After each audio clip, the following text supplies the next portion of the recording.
Subscribe करें अपने इस चैनल को और बेल आइकन को दबा करके ऑल पे करें और पाएं सारे वीडियोस की नोटिफिकेशंस को।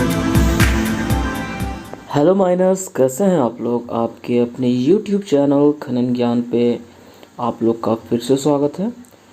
आशा करता हूँ आप लोग बहुत ही अच्छे होंगे। तो जैसा मैंने प्रीवियस 2 पार्ट जो इस एनसीएल के प्रीवियस ईयर क्वेश्चन के ऊपर डाला था, उसका आगे का ये पार्ट है। और इस वीडियो में हम लोग क्वेश्चन 51 से 70 क्वेश्चन को क्या करेंगे, डील करेंगे।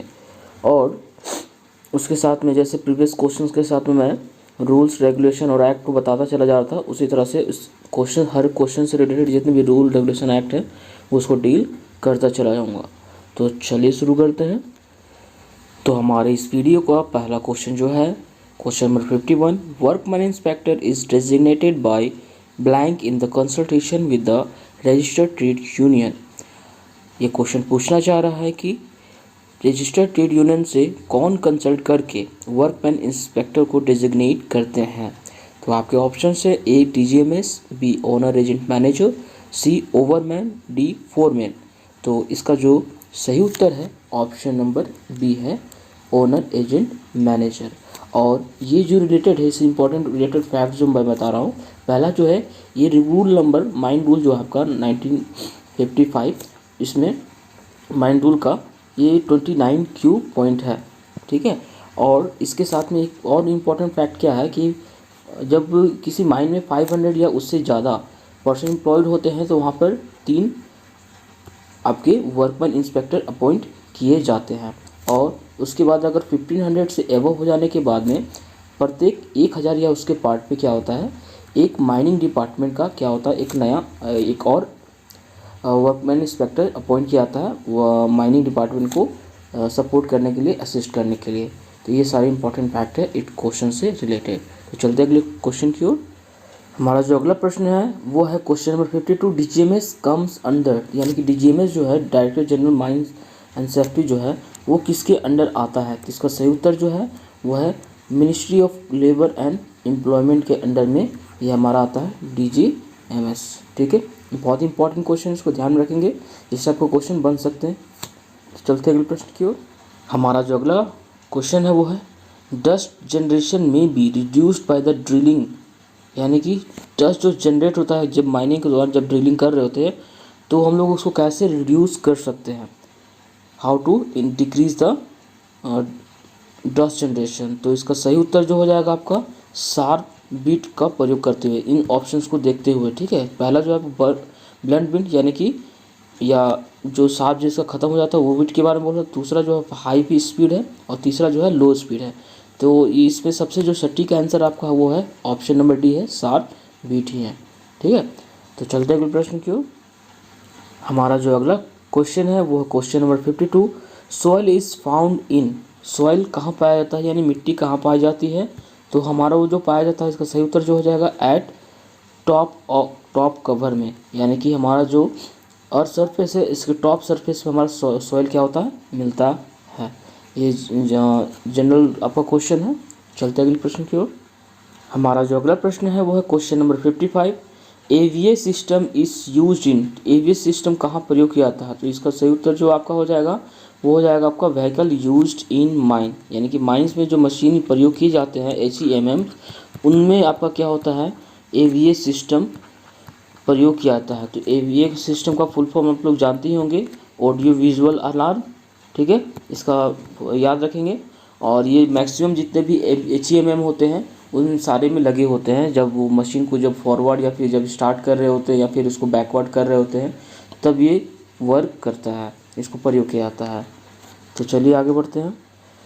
हमारा जो अगला प्रश्न है वो है question number 56, cause of Rajmahal mine disaster which occurred in 2016 was.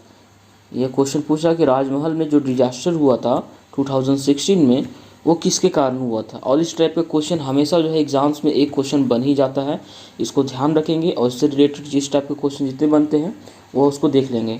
और इससे रिलेटेड मैंने एक वीडियो बनाया है कि माइन एक्सीडेंट से रिलेटेड एक वीडियो है, उसको आप देख लेंगे, उससे आपको बहुत ही फ़ायदा होने वाला है। और इसका जो सही उत्तर है वो है आपका स्टेट ऑफ फेल्यूर के कारण से इसका जो ये माइंस में एक्सीडेंट हुआ था राजमहल में 2016 में, जो हुआ था। ठीक है, तो चलते अगले प्रश्न की ओर। हमारा जो अगला प्रश्न है वो है question number 56, garland drain is, garland drain क्या होता है? तो इसका जो सही उत्तर है वो है आपका ए, वाटर ड्रेनेज। ठीक है, इसका सही उत्तर ऑप्शन ए हो जाएगा, वाटर ड्रेनेज होता है। और गार्डलैंड एक साफ्ट में भी होता है, साफ्ट कॉलर, साफ्ट के निचले भाग में, वो भी इसी के लिए यूज़ किया था, वाटर ड्रेनेज के लिए ही यूज़ किया था, बचाने के लिए, जो पानी जो डायरेक्टली वो गिरे नहीं किसी के ऊपर, उसके लिए। तो ये चीज़ है। चलते गए, हमारा जो नेक्स्ट क्वेश्चन है वो है question number 58, which of the following protects us from the dust, यानी डस्ट से हम लोग को क्या बचाता है इनमें से? तो ये सारे पीपीई हैं और पीपीई का सबका अलग अलग वर्क है। तो सबसे ज़्यादा हम लोग को डस्ट से जो बताता है वो है हमारा option number C, mask. Mask जो है सबसे ज़्यादा आपको डस्ट से बचाता है, इसके हानिकारक इफेक्ट से। ठीक है, तो चलते अगले प्रश्न की ओर।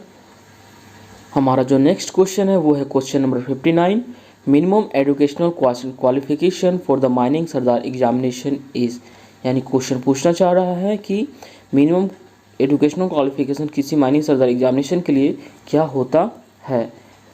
तो आपका जो सही उत्तर है इस क्वेश्चन के लिए वो है ऑप्शन नंबर डी, इंटरमीडिएट। और इससे रिलेटेड जो पॉइंट है वो है कि ये क्वेश्चन जो है रेगुलेशन नंबर 14 से बना हुआ है।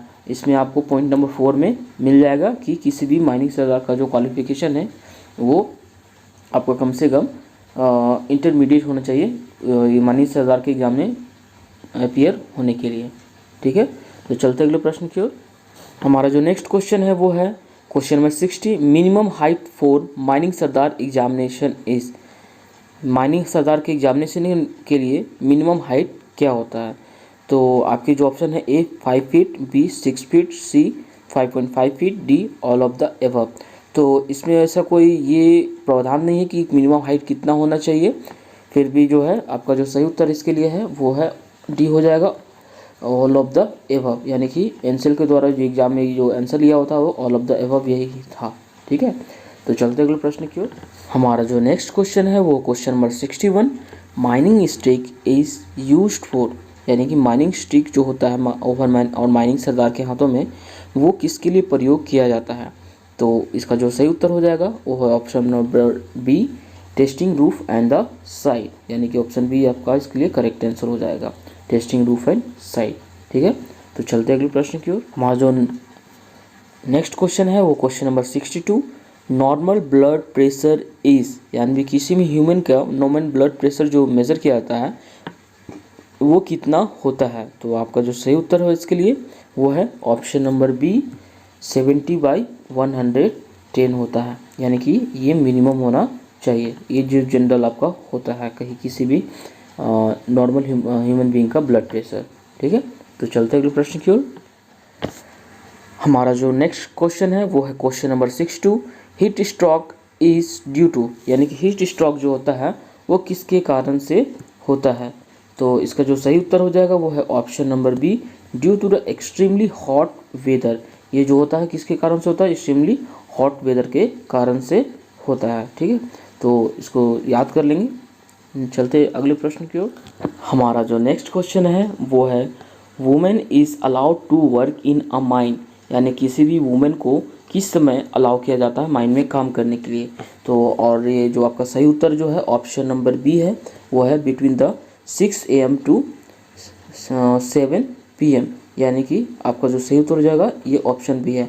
और ये जो इससे रिलेटेड जो इंपॉर्टेंट पॉइंट्स है, पहला कि ये सेक्शन नंबर 46 से रिलेटेड है, एक्ट 1952 से। और इससे एक और जो प्रावधान क्या है कि किसी भी हाल में किसी भी वुमेन को रात के 10 बजे से सुबह 5 बजे के बीच में नहीं लगाया, कि किसी हालत में नहीं लगाया जाएगा।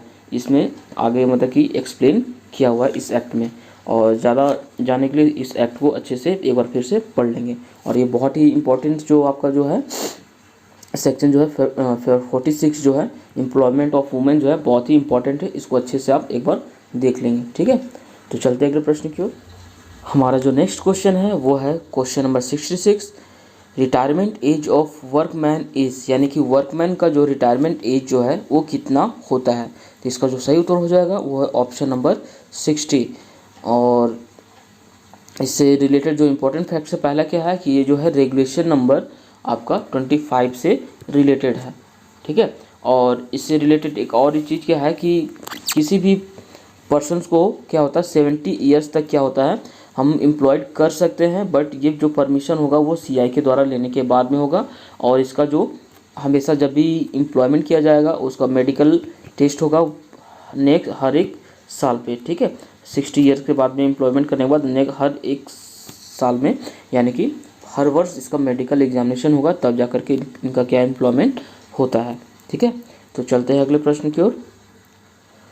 हमारा जो नेक्स्ट क्वेश्चन है question number 67, in a mine how many statutory manager is posted, यानी कि एक खान में कितने स्टैट्यूटरी मैनेजर पोस्टेड किए जाते हैं। तो इसका जो सही उत्तर है वो है आपका ऑप्शन नंबर सी, एक, कम से कम एक मैनेजर जो है किसी माइन में होना ही चाहिए। और ये जो रिलेटेड है आपका वो है एक्ट 52 जो हमारा माइन एक्ट 1952, उसमें सेक्शन जो है 17 इससे रिलेटेड है। और दूसरा क्या है कि अगर रेगुलेशन में बात करें तो रेगुलेशन में जो इसका जो है qualification and appointment of manager जो है रेगुलेशन नंबर आपका 27 है, ठीक है। तो इसको ध्यान में रखेंगे और इसको एक बार फिर बढ़िया से आप जा कर के देख लेंगे तो आपको ये अच्छे से याद हो जाएगा, ठीक है। तो चलते हैं अगले क्वेश्चन की ओर। हमारा जो अगला क्वेश्चन है वो है question number 68, who is the not competent authority in a mine, यानी कि इस माइन में कौन कॉम्पिटेंट अथॉरिटी नहीं है, नीचे दिए गए ऑप्शंस में। तो आपका जो सही उत्तर हो जाएगा वो हो जाएगा सर्कल ऑफिसर, यानी कि मैनेजर तो होता है, एजेंट भी होता है और ऑनर भी होता है, बट सर्कल ऑफिसर जो होता है वो नहीं होता है कॉम्पिटेंट अथॉरिटी ऑफ माइन का, ठीक है। तो इसको ध्यान रखेंगे। चलते अगले प्रश्न की ओर। हमारा जो अगला प्रश्न है question number 69, surveyor is deployed in a mine for, यानी कि सर्वेयर जो है माइन में डिप्लॉय किया जाता है वो किस लिए किया जाता है। तो आपके ऑप्शन है वो है ए, प्रिपेयरिंग प्लान, यानी प्लान बनाने के लिए, बी, अपडेटिंग द प्लान, यानी कि प्लान को अपडेट करेंगे, सी, डेली रूटीन सर्वे, यानी कि डेली रूटीन सर्वे करने के लिए, और डी है ऑल ऑफ द अबव। तो माइन में जो सर्वेयर जो अपॉइंट किया जाता है वो ये तीनों काम के लिए अपॉइंट किया जाता है, ठीक है। तो इसका जो सही उत्तर जो आपका ऑप्शन नंबर डी हो जाएगा, ठीक है। तो चलते अगले क्वेश्चन की ओर। तो हमारे इस वीडियो का लास्ट जो क्वेश्चन है वो है question number 70, the main use of the coal in India is, यानी कि कोल जो है इंडिया में सबसे ज़्यादा किस चीज़ के लिए प्रयोग किया जाता है। और ये भी एक तरह का इम्पोर्टेंट क्वेश्चन ही है क्योंकि लगभग हर एक एग्जामिनेशन में कोल जो किस लिए प्रयोग किया जाता है या फिर किसी भी सब्सिडी का कोल सबसे ज़्यादा किस सेक्टर में जाता है उससे रिलेटेड एक क्वेश्चन जो है हमेशा पूछ ही लिया जाता है। तो इसको ध्यान में रखेंगे और इस क्वेश्चन का जो सही उत्तर है वो आपका जो है वो है पावर जनरेशन के लिए, यानी कि ऑप्शन सी जो है इसके लिए सही उत्तर है फॉर द पावर जनरेशन, ठीक है। तो हमारे इस वीडियो का ये लास्ट क्वेश्चन था। आशा करता हूँ ये सारे वीडियो क्वेश्चन जो आपके लिए बहुत इंपॉर्टेंट साबित होंगे आने वाले एग्जाम्स के लिए। तो आज के हमारे इस वीडियो में इतना ही। Thank you. Have a